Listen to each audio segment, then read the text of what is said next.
నిన్నటి big boss ఎపిసోడ్లో నాకు నచ్చిన పాయింట్ ఏంటంటే అందరూ 3 వీక్స్కి ఎమోషనల్ అయిపోతారు. అదేదో 5th వీక్ దాటినాక ఎమోషనల్ అయితే ఒక అర్థం ఉంది. ఈ ఒక రకంగా చూస్తే బిగ్ బాస్ కూడా తప్పే. ఎందుకంటే ఫస్ట్ 3 వీక్స్లో ఈ పాయింట్ తీసుకురావడం తప్పు.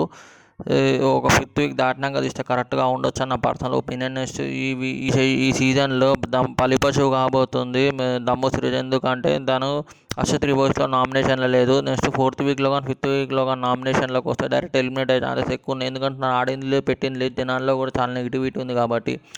నెక్స్ట్ రితు చౌదరి కానీ ప్రియా కానీ ఈ వీక్ ఎలిమినేట్ అయితే బాగుంటుంది నా పర్సనల్ ఒపీనియన్. ఎందుకంటే చాలా ఓవర్ చేస్తారు ఇద్దరు. ఎస్పెషల్ రితు చౌదరి ఏడుపు అయితే నవ్వు వస్తుంది నాకు. ఇట్లా మోర్ దాన్ 60+ కోల్డ్ కాఫీస్ ఉన్నాయి. అట్ని 120+ కోల్డ్ బెవరేజెస్ ఉన్నాయి. ఫ్యూచర్లో హాట్ కాఫీ కూడా యాడ్ అవుతుంది. జస్ట్ క్లౌడ్ కిచెన్, జొమాటో, స్విగ్గీలో ఆర్డర్ చేసుకోండి. మా దాంట్లో స్పెషల్ అంటే వియట్నాం షేకర్ 4+ వెరైటీస్ ఉన్నాయి. అంటే డాంగోలో కాఫీ 8 వెరైటీస్ ఉన్నాయి. సబ్స్క్రైబ్ చేసుకోండి, ఫాలో అవ్వండి.